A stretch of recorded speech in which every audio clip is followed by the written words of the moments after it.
আসসালামু আলাইকুম। দীর্ঘ একটা সময় পর হাজির হয়েছি নতুন একটা ভিডিও নিয়ে। আর আজকের ভিডিওটা খুবই ইম্পর্টেন্ট হতে যাচ্ছে, কেননা এই ভিডিওতে কথা বলবো 30 থেকে 35,000 টাকা বাজেটে সেরা 3টা স্মার্টফোন নিয়ে। আসলে 35,000 টাকা বাজেটে এক একজনের চাহিদা এক এক রকম। যেমন কেউ চায় ভালো ক্যামেরা, কেউ চায় ভালো গেমিং, আবার কেউ চায় একটা অলরাউন্ডার ফোন। তাই আজকের ভিডিওতে আমরা 3টা ক্যাটাগরির জন্য 3টা ফোন সিলেক্ট করেছি, যাতে যার যেটা প্রয়োজন সে সেটাই নিতে পারে। সেই সাথে ফোনগুলোর ভালো এবং খারাপ দিক সবই তুলে ধরার চেষ্টা করব। তাই দেরি না করে চলেন শুরু করা যাক। প্রথমেই কথা বলতে হয় Honor 200 ইন্টারন্যাশনাল এই ফোনটা নিয়ে। এই ফোনটা আমি রেখেছি বেস্ট ক্যামেরা ফোন হিসেবে। মানে 35,000 টাকায় যদি এমন একটা ফোন খুঁজেন যেটার ক্যামেরা সত্যিই ভালো আউটপুট দিবে, তাহলে এটাকে চয়েস লিস্টে রাখতেই হয়। কারণ এখানে মেইন ক্যামেরা হিসেবে রয়েছে 50 মেগাপিক্সেলের f2.0 অ্যাপারচারের সনি IMX906 সেন্সর, 50 মেগাপিক্সেলের f2.4 অ্যাপারচারের Sony IMX856 telephoto zoom lens, যেটা 2.5x অপটিক্যাল জুম দিবে। আর এই দুইটা সেন্সরের সাথেই কিন্তু ওআইএসটা আপনারা পেয়ে যাচ্ছেন। তাছাড়া 12 মেগাপিক্সেলের f2.2 অ্যাপারচারের একটা আলট্রাওয়াইড সেন্সরও আছে। এদিকে সামনের দিকেও কিন্তু 50 মেগাপিক্সেলের f2.1 অ্যাপারচারের একটা সেলফি শুটার থাকছে 500 মধ্যে। ডে লাইটে শটগুলো যথেষ্ট ক্লিন আসে, ডিটেলসও যথেষ্ট ভালো, আর সবচেয়ে বড় কথা কালারগুলো ন্যাচারাল রাখে। অন্যান্য ফোনের মতো কালারগুলো বেশি পাম্প করে না। তবে এই ফোনের মেইন হচ্ছে এর পোর্ট্রেট শটগুলো। সাবজেক্ট সেপারেশনটা এখানে অনেক বেটার, ব্লারনেস, বোকে সব কিছুই ভালো লাগবে।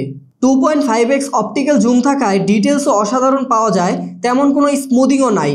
তাছাড়া মাস্টার লেভেল পোর্ট্রেটের জন্য হার্ডকোর স্টুডিওর সাথে কলাপ করেছে তারা, তাই এর পোর্ট্রেটগুলো আসলেই জোস। তাছাড়া আলট্রা ওয়াইড আর ফ্রন্ট ক্যামেরার পারফরমেন্সটাও এখানে ডিসেন্ট। এই ফোনের ক্যামেরাটাই যে শুধু ভালো এমন কিন্তু না, পারফরমেন্সের দিক থেকেও কিন্তু এটা খারাপ না। স্ন্যাপড্রাগন 7 Gen 3 দিয়ে এসেছে ফোনটা। খুব পাওয়ারফুল প্রসেসর না হলেও যথেষ্ট ব্যালেন্স একটা চিপসেট, এটা বলতেই হয়। পাবজি, ফ্রি ফায়ারের মতো গেমগুলো অনায়াসে খেলা যাবে স্মুথলি।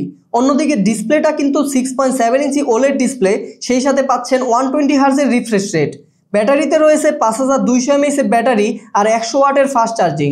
তবে হ্যাঁ, ফোনটার সামান্য কিছু ডাউনসাইডও আছে, যেমন কার্ভ ডিসপ্লে হওয়ায় অ্যাক্সিডেন্টাল মিসটাচ মাঝে মাঝে হতে পারে, আর ব্যাক প্যানেলটা গ্লাস বিল্ডের হওয়ায় কভার ছাড়া ইউজ করাটা কিছুটা রিস্কি। সেই সাথে ফোনটাতে মাত্র 2 বছরের ওএস আপডেট পাবেন। এখানে আপডেটটা আরও 2-1 বছর বেশি পাওয়া গেলে ভালো হতো। এছাড়া আলট্রাওয়াইড লেন্সটা মেইন ক্যামেরার মতো কনসিস্টেন্ট না, এখানে কালার ব্যালেন্সে হালকা পার্থক্য রয়েছে। Honor 200 এর 8/256 GB ইন্টারন্যাশনাল ভেরিয়েন্টটা পাওয়া যাচ্ছে 34,000 টাকার আশেপাশে। ওভারঅল Honor 200 ফোনটা আমি বলবো এই বাজেটের সবচেয়ে ব্যালেন্সড ক্যামেরা সেন্ট্রিক ফোন। যদি আপনার প্রায়োরিটি হয় ফটোগ্রাফি আর সিনেম্যাটিক লুক, তাহলে এটা আপনার জন্য ভালো চয়েস। এবার কথা বলবো Redmi Turbo 4 Pro ফোনটা নিয়ে, যেটা কিনা একটা পারফরমেন্স সেন্ট্রিক ফোন। ইতিমধ্যে এই ফোনটার ফুল রিভিউ করা হয়েছে, চাইলে দেখে আসতে পারেন। যাই হোক, এখন কথা বলবো এই ফোনটার ভালো এবং খারাপ দিকগুলো নিয়ে। যেহেতু এটা একটা পারফরমেন্স সেন্ট্রিক ফোন, তাই এই ফোনটার চিপসেটটা পাওয়ারফুল হবে সেটাই কিন্তু স্বাভাবিক। এখানে থাকছে স্ন্যাপড্রাগন 8s Gen 4 চিপসেট, যেটা কিনা বেশ পাওয়ারফুল একটা প্রসেসর। সেই সাথে LPDDR5X টাইপের র্যাম আর UFS 4.1 টাইপের স্টোরেজ থাকার কারণে গেমিং থেকে শুরু করে মাল্টিটাস্কিং সবকিছুই ফোনটা খুব স্মুথলি হ্যান্ডেল করতে পারে। পাবজি, জেনসিন ইম্প্যাক্ট, ই ফুটবল সহ হেভি গ্রাফিক্স গেমগুলো খুব ভালোভাবেই খেলা যায়। এখানে তেমন কোনো ল্যাগ বা স্টার্টার লক্ষ্য করবেন না। আমাদের ফুল রিভিউটা দেখলে গেমিং ও পারফরমেন্স সম্পর্কে বিস্তারিত ধারণা পেয়ে যাবেন। এছাড়া ডিজাইনে অ্যালুমিনিয়াম ফ্রেম, গ্লাস ব্যাকের কারণে প্রিমিয়াম একটা ফিল পাওয়া যায়। IP68 এর ওয়াটার অ্যান্ড ডাস্ট রেজিস্ট্যান্সও পাবেন। ডিসপ্লেটাও কিন্তু জোস। 6.83 ইঞ্চির 120 হার্জ রিফ্রেশ রেটের অ্যামোলেড প্যানেল দিয়েছে রেডমি। সেই সাথে 7550 mAh এর ব্যাটারি ও 90 ওয়াটের ফাস্ট চার্জিং এর কারণে লম্বা সময় গেমিং অথবা কন্টেন্ট ওয়াচিং ইজিলি করা যায়। এই ফোনটার গেমিং পারফরমেন্সের সাথে ব্যাটারি ব্যাকআপ সব মিলে এটাকে ভালো চয়েস বলা যায়। তবে কিছু ড্রব্যাক বা উইক পয়েন্ট এখানেও আছে। শুরুতে এর ডিজাইনটা একটু চওড়া আর ওয়েটটাও সামান্য বেশি লাগে, তাই হাতে নিয়ে কিছুটা প্যারা খেতে হয়। আর এখানে যে হাইপারওয়েস রয়েছে, এটা আর একটু অপটিমাইজ হলে আরো ভালো হতো। পাশাপাশি এই ফোনের ক্যামেরাটাও আহামরি কিছু না, এভারেজ লেভেলের। ফোনটার 12/256 GB চাইনিজ ভেরিয়েন্টটা এখন 35,000 টাকার আশেপাশে পাওয়া যাচ্ছে। তাই গেমিং ফোন হিসাবে Redmi Turbo 4 Pro ফোনটা যথেষ্ট ভালো একটা ডিল, এইটুকু বলতে পারি। সবশেষে একটা অলরাউন্ডার ফোনের কথা বলি, সেটা হলো নাথিং ফোন 3A। স্মার্টফোন বাজারে একটা ভিন্নধর্মী ডিজাইন আর ইউজার এক্সপিরিয়েন্স নিয়ে এসেছে এই ফোনটা।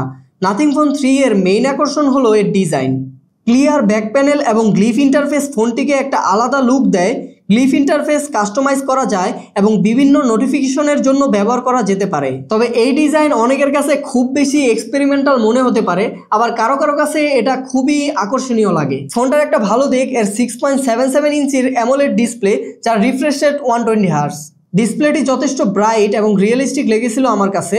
কন্টেন্ট দেখা, গেম খেলা বা সোশ্যাল মিডিয়া ব্যবহারের সময় ডিসপ্লেটির পারফরমেন্স অনেক ভালো বলা যায়। অন্যদিকে এই ফোনটার ক্যামেরা স্পেকটাও কিন্তু যথেষ্ট শক্তিশালী। 50 মেগাপিক্সেলের f1.8 অ্যাপারচারের স্যামসাং GN9 সেন্সর আছে মেইন ক্যামেরা হিসেবে, সেই সাথে আছে 50 মেগাপিক্সেলের একটা 2x অপটিক্যাল টেলিফোটো লেন্স, যেটা কিনা স্যামসাং S5K Gen 5 সেন্সর। তাছাড়া 8 মেগাপিক্সেলের সনি IMX355 আলট্রাওয়াইড সেন্সরও রয়েছে। সামনের দিকে রয়েছে 32 মেগাপিক্সেলের সেলফি ক্যামেরা। ক্যামেরা সেটআপের পাশাপাশি এর পারফরমেন্স সেকশনটাও কিন্তু ডিসেন্ট বলা যায়। পারফরমেন্সের জন্য এতে ব্যবহার করা হয়েছে স্ন্যাপড্রাগন 7S Gen 3 চিপসেট। এই প্রসেসর দিয়ে রেগুলার কাজগুলো ইজিলি করা যায়, সেই সাথে টুকটাক ভারী গেমগুলো হ্যান্ডেল করতে পারে। এভারেজ টাইপের গেমিং এর জন্য এটা খারাপ না। আরেকটা ভালো দিক হলো এর সফটওয়্যার এক্সপিরিয়েন্স। নাথিং ওএসটা প্রায় স্টক অ্যান্ড্রয়েডের মতো, তবে অনেক কাস্টমাইজের অপশনও রয়েছে।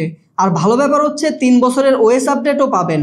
তাছাড়া আমার কাছে এর সফটওয়্যার এক্সপিরিয়েন্সটা যথেষ্ট ক্লিন আর অপটিমাইজড লাগে। এখানে থাকা 5000 mAh এর ব্যাটারি ও 50 ওয়াট চার্জিং অপশনটা দিয়ে সারাদিন ইজিলি চালিয়ে নেওয়া যাবে। তবে এই ফোনটার কিছু ড্রব্যাকের কথা বললে প্রথমেই বলবো ফোনটার প্রসেসর খুব বেশি পাওয়ারফুল না, তাই হাই গ্রাফিক্স গেমগুলোতে কিছুটা প্যারা খেতে হতে পারে।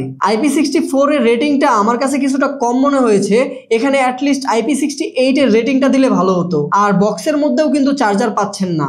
এগুলো ছাড়া ওভারঅল ফোনটা কিন্তু খারাপ না। যারা একটু ভিন্ন ধরনের ডিজাইন খুঁজেন, সেই সাথে ক্লিন একটা ইউজার এক্সপিরিয়েন্সের পাশাপাশি ডিসেন্ট পারফরমেন্সও চান, তাদের জন্য এটা একটা ভালো চয়েস। ফোনটার 8128GB ইন্ডিয়ান ভ্যারিয়েন্টের দাম এখন 32,000 টাকার আশেপাশে, আর 8256GBটা পাওয়া যাচ্ছে 35,000 টাকার আশেপাশে। সব মিলিয়ে বলতে গেলে এক একটা ফোন এক এক জায়গায় সেরা, তাই আপনার কাছে যেই দিকটা বেশি গুরুত্বের সেই ফোনটাই নিতে পারেন। তো এই ছিল আজকের ভিডিও। দেখা হবে পরবর্তী কোনো ভিডিওতে। সেই পর্যন্ত ভালো থাকুন আর কমেন্ট করে জানান নেক্সটে কোন ভিডিও দেখতে চান।